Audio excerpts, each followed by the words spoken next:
వేగంగా మారుతున్న ప్రపంచంలో నిజాలను మీ ముందుకు తీసుకువచ్చే విశ్వసనీయ వార్తా వేదిక. బ్రేకింగ్ న్యూస్ నుంచి రాజకీయాల వరకు, నేర పరిశోధనల నుంచి వ్యాపార విశ్లేషణల వరకు, వినోదం నుంచి అంతర్జాతీయ పరిణామాల వరకు, నిజమైన కథలు, నిజమైన మనుషులు, నిజమైన ప్రభావం. ప్రతి వార్తలో నమ్మకం, ప్రతి కథనంలో నిజం. నిజాల కోసం, ప్రజల కోసం C23 channel, the voice of truth. భారత రాజకీయాల్లో ఒకప్పుడు ప్రాంతీయ పార్టీలే కింగ్ మేకర్లు. కాంగ్రెస్లో ఎవరు ప్రభుత్వం ఏర్పాటు చేయాలో కూడా వీళ్లే నిర్ణయించేవారు. కానీ ఇప్పుడు పరిస్థితి మారుతుందా? దేశవ్యాప్తంగా జాతీయ పార్టీల హవా పెరుగుతూ ఉండడంతో ప్రాంతీయ పార్టీలకు కౌంటౌన్ మొదలైందా? లేక ఇంకా వీళ్లే భారత రాజకీయాల అసలు శక్తిగా ఉన్నారా? ఈ వీడియో చివరి వరకు చూస్తే అసలు నిజం మీకే అర్థమవుతుంది. నమస్కారం, మీరు చూస్తుంది C23 ఛానల్. భారత రాజకీయాల్లో ఒక పెద్ద చర్చ ఇప్పుడు జరుగుతుంది. అదే ప్రాంతీయ పార్టీలు క్రమంగా అంతరించిపోతున్నాయా? ఇటీవలి ఎన్నికల ఫలితాలు, రాజకీయ పరిణామాలు, జాతీయ పార్టీల వ్యూహాలు చూస్తూ ఉంటే చాలా మందికి ఈ సందేహం కలుగుతోంది. కానీ వాస్తవం ఏమిటి? నిజంగానే ప్రాంతీయ పార్టీల ప్రభావం తగ్గుతోందా? లేక అవినీతి ఇంకా భారత రాజకీయాల్లో కీలక పాత్ర పోషిస్తున్నాయా? ప్రాంతీయ పార్టీల ఎదుగుదల 1990ల తరువాత భారత రాజకీయాల్లో ప్రాంతీయ పార్టీల ప్రాధాన్యం అమాంతం పెరిగింది. దేశంలోని వివిధ రాష్ట్రాల్లో స్థానిక సమస్యలు, భాష, ప్రాంతీయ అస్మిత, అభివృద్ధి అంశాలపై ప్రజలు ప్రాంతీయ పార్టీలను ఆదరించడం ప్రారంభించారు.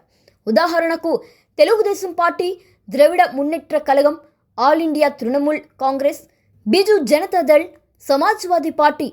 ఈ పార్టీలు తమ రాష్ట్రాల్లో జాతీయ పార్టీలను సైతం ఓడించి అధికారంలోకి వచ్చాయి.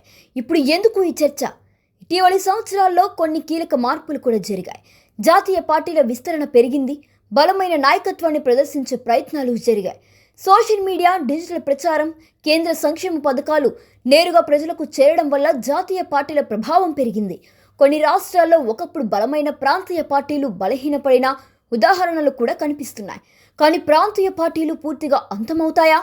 దీనికి సమాధానం కాదు అని చాలామంది రాజకీయ విశ్లేషకులు చెప్తున్నారు. ఎందుకంటే భారతదేశం ఒకే రకమైన దేశం కాదు. ప్రతి రాష్ట్రానికి భాష, సంస్కృతి, ప్రాంతీయ సమస్యలు, స్థానిక నాయకత్వం, ప్రత్యేక రాజకీయ సమీకరణాలు వేర్వేరుగా ఉంటాయి. అందుకే రాష్ట్ర రాజకీయాల్లో ప్రాంతీయ పార్టీలకు ఇంకా బలమైన స్థానం ఉంది. ఎందుకు ఇంకా ప్రాంతీయ పార్టీల కీలకం? స్థానిక సమస్యలపై అవగాహన. ప్రాంతీయ పార్టీలు తమ రాష్ట్రాల ప్రజల సమస్యలను దగ్గరగా అర్థం చేసుకుంటాయి. స్థానిక నాయకత్వం, రాష్ట్ర స్థాయి నాయకులపై ప్రజల్లో ప్రత్యేక అనుబంధం ఉంటుంది. కూటమి రాజకీయాల్లో కీలక పాత్ర. దేశంలో భవిష్యత్తులో మళ్లీ సంకీర్ణ ప్రభుత్వాలు వస్తే ప్రాంతీయ పార్టీలు మరోసారి కింగ్ మేకర్లుగా మారే అవకాశం ఉంది. రాష్ట్ర ఎన్నికల్లో బలమైన పట్టుదల. తమిళనాడు, పశ్చిమ బెంగాల్, ఒడిశా, తెలంగాణ, ఆంధ్రప్రదేశ్ వంటి రాష్ట్రాల్లో ప్రాంతీయ పార్టీల ప్రభావం కనిపిస్తూనే ఉంటుంది.